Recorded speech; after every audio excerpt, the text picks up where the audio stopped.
నమస్తే, welcome to our channel. AP CM Chandrababu Naidu గారు భారీ పెట్టుబడులే లక్ష్యంగా దావోస్ పర్యటనకు వెళ్లిన సంగతి తెలిసిందే. మరి ఈ పర్యటనలో భాగంగా తెలుగు వారితో గ్రీట్ అండ్ మీట్ కార్యక్రమంలో పాల్గొన్నారు. మరి ఆయన ఏం మాట్లాడారో తెలుసుకునే ప్రయత్నం చేద్దాం. దీన్ని పూర్తిగా విశ్లేషించడానికి మనతో పాటుగా ఉన్నారు సీనియర్ జర్నలిస్ట్ దుర్గాకుమార్ గారు. వారిని అడిగి పూర్తి వివరాలు తెలుసుకుందాం. సార్ నమస్తే. సార్ నమస్తే. శ్రావణి, మన వీక్షకులు. సార్, దావోస్ పర్యటనలో భాగంగా చంద్రబాబు నాయుడు గారు తెలుగు వారితో మీట్ అండ్ గ్రీట్ కార్యక్రమంలో పాల్గొన్నారు. సార్, ఈ కార్యక్రమంలో ఆయన ఒకంత ఎమోషనల్ గా గురి అయినట్లు కూడా తెలుస్తుంది. మరి ఎందుకు ఆయన ఎమోషనల్ ఫీల్ అయ్యారు సార్? ఎందుకు ఆయన ఎమోషనల్ గా గురయ్యారు సార్? దీనిపై మీ అభిప్రాయం ఏంటి సార్? ఈ కార్యక్రమం నిజానికి శ్రావణి, మీరు అన్నట్టు ఒక కుటుంబ కార్యక్రమంగా జరిగింది. అసలు అక్కడ జరిగినటువంటి ఒక కుటుంబంలో చర్చ ఎలా జరుగుతుందో ఒక తండ్రి బిడ్డల మధ్యలో ఆ విధంగా ఒక అభిప్రాయాల్ని పంచుకున్న టైంలో ఆయన కొన్ని జరిగిన కార్యక్రమాలు, జరిగిన విషయాల గురించి చర్చించినప్పుడు ఆయన చెప్తున్నప్పుడు ఆయన కన్నా కూడా కుటుంబ సభ్యులుగా హాజరైనటువంటి తెలుగు పారిశ్రామికవేత్తలు కానీ వాణిజ్యవేత్తలు కానీ వాళ్ళు యూరోప్లోని అనేక దేశాల నుంచి వచ్చారు. అసలు ఆ విచిత్రం ఏంటంటే almost you name it we have it అన్నట్టుంది. ఆయన ప్రతి దేశం గురించి ప్రస్తావించినప్పుడల్లా ఆ దేశాల నుంచి వచ్చిన వ్యక్తులు చేతులెత్తి మేము వచ్చాము అని చెప్పారు.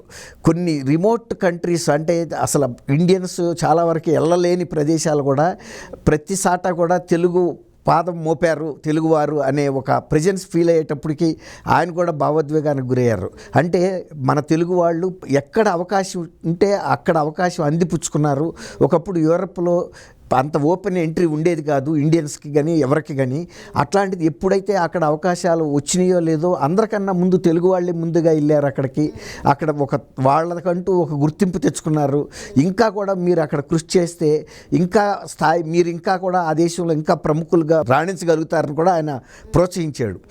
ఆ సందర్భంలో ఆయన ఒక క్రోనలాజికల్గా ఒక క్రమబద్ధంగా అసలు ఎలా టెక్నాలజీ అనేది ఆంధ్రప్రదేశ్ అందిపుచ్చుకుంది అని చెప్పినప్పుడు, వీళ్ళు గతంలో ఇప్పుడు ఎన్ఆర్ఐలుగా ఉన్న వ్యక్తులు అప్పుడు ఆంధ్రప్రదేశ్లో ఎలాంటి శిక్షణ పొందారో, ఆ శిక్షణ పొందుతున్న సమయంలో వచ్చిన సమస్యలు ఏంటి, ఆ సమస్యలని అధిగమించడానికి ఆ రోజు చంద్రబాబు నాయుడు గారు ముఖ్యమంత్రిగా ఉండి 95లో ఆ వాటిని ఎట్లా అధిగమించారు, ఆ రోజుల్లో జీతాలు ఎంత ఉండే, అవకాశాలు ఎట్లా ఉండే, ఇప్పుడు ఏ స్థాయికి వెళ్ళారు, ఇంకా కూడా మీరు ఇక్కడతో కూడా తృప్తి పడకూడదు, ఇంకా టెక్నాలజీ ఎక్కడికక్కడ అందిపుచ్చుకున్న టెక్నాలజీని మళ్ళీ ఆంధ్రప్రదేశ్లో కూడా మళ్ళీ ప్రవేశపెడదాము, మనకి ఒక దాహంలాగా ఉండాలి. ఫస్ట్లో ఐటీ అన్నప్పుడు చాలామంది ఎగతాళి చేశారు, అసలు ఐటీ అన్నం పెడుతుందా అన్నారు.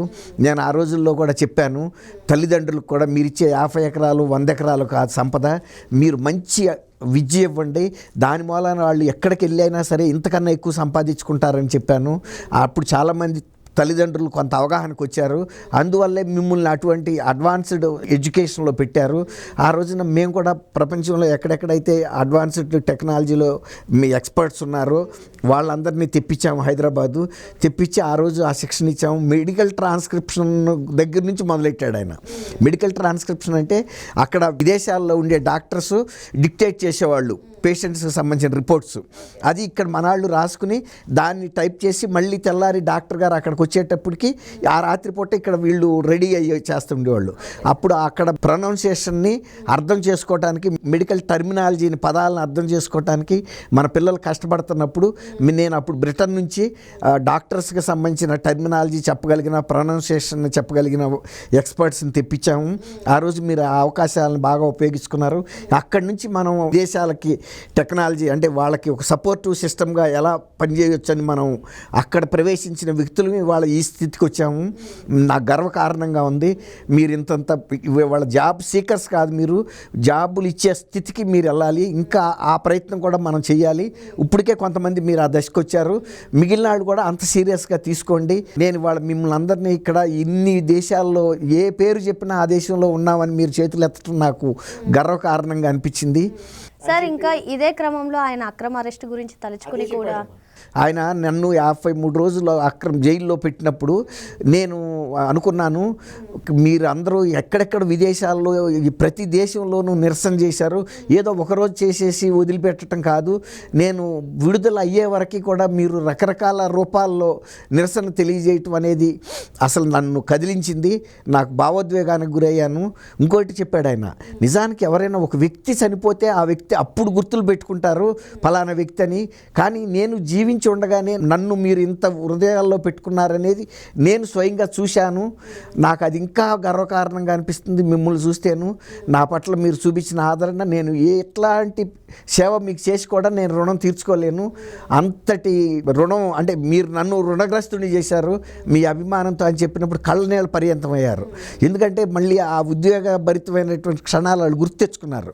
53 రోజుల పాటు ఇంతమంది మనని అభివృద్ధిలోకి తీసుకున్న వ్యక్తి కనీస అవసరాలు లేకుండా రాజమండ్రి లాంటి సెంట్రల్ జైల్లో అనేక అష్టకష్టాలు, అంటే మంచి ఎండాకాలంలో కనీసం ఒక ఫ్యాన్ కూడా తెచ్చుకోవాలంటే కూడా కోర్టు ఆర్డర్ తీసుకోవాల్సిన పరిస్థితి వచ్చింది అని అవన్నీ కూడా వాళ్ళకి ఆ గుర్తు రావడంతో కళ్ళనీళ్ళు పెట్టుకున్నారు.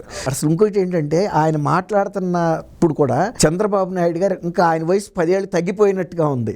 వాళ్ళందరినీ చూసిన తర్వాత ఆయన కళ్ళల్లో కనపడిన ఆనందం కానీ ఉత్సాహం కానీ అసలు ఎప్పుడో ఇంకా 10-15 ఏళ్ల క్రితం చంద్రబాబు నాయుడు గారు ఎంత ఉత్సాహంగా ఉన్నాడు, వాళ్ళకి ఆయన ఇంకొకటి చెప్పాడు, వేదిక మీద 3 మంత్రులు ఉన్నారు అక్కడ, లోకేష్ ఉన్నాడు, టీజీ భరత్ ఉన్నాడు, తర్వాత రామ్మోహన్ నాయుడు ఒక కేంద్ర మంత్రి, 2 రాష్ట్ర మంత్రులు.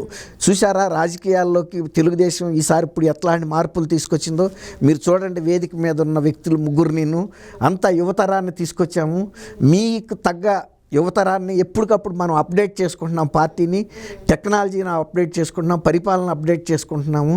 ఒక అర్హత లేని వ్యక్తి ఒక 5 సంవత్సరాలు ముఖ్యమంత్రి అయితే రాష్ట్రం ఎంత నష్టపడింది, ఆయన్ని తొలగించుకోవటానికి మీరెంత కష్టపడ్డారు, మీరు ఇన్ని విదేశాల్లో ఇంత కీలకమైన స్థానాల్లో ఉండి ప్రభుత్వం మారదేమో అన్న భయంతో మీరు కూడా వచ్చి నెలల తరబడి చాలా డబ్బులు మీరు ఖర్చు పెట్టుకుని అందరినీ కూడా అక్కడ ప్రజల్ని మెప్పించి ఒప్పించి ఈ ప్రభుత్వం మారాలని మీరు చేసిన కృషి మూలనే ఈ ప్రభుత్వం మార్పిడి సాధ్యమైంది. మీరు ఎప్పుడు కూడా తెలుగు నేలని విడిచిపెట్టొద్దు, మంచి ప్రభుత్వాల ఏర్పాటులో మీ సహకారం ఎప్పుడు ఉండాలి, మీ భాగస్వామ్యం ఉండాలి అని. తర్వాత అట్లాగే మీరు ఇక్కడ పెరగటానికి కావాల్సిన ఏ అవకాశాన్నైనా మేము కూడా భారత ప్రభుత్వం తరపున మీకు సహకారం అందించేందుకు ఆంధ్రప్రదేశ్ ప్రభుత్వం ముందుంటుంది అని చెప్పి చాలా బ్రహ్మాండంగా చెప్పాడు. అసలు అది ఆ సమావేశం జరిగినంతసేపు పిన్ డ్రాప్ సైలెన్స్. ఒక కుటుంబ పెద్ద చెప్తున్నప్పుడు పిల్లలు ఎట్లా వింటారో అట్లాగే పిల్లలు వృద్ధిలోకి వస్తే ఆ కుటుంబ పెద్ద ఎంత సంతోషిస్తాడో అలాంటి ఒక మంచి వాతావరణం కనపడింది అక్కడ.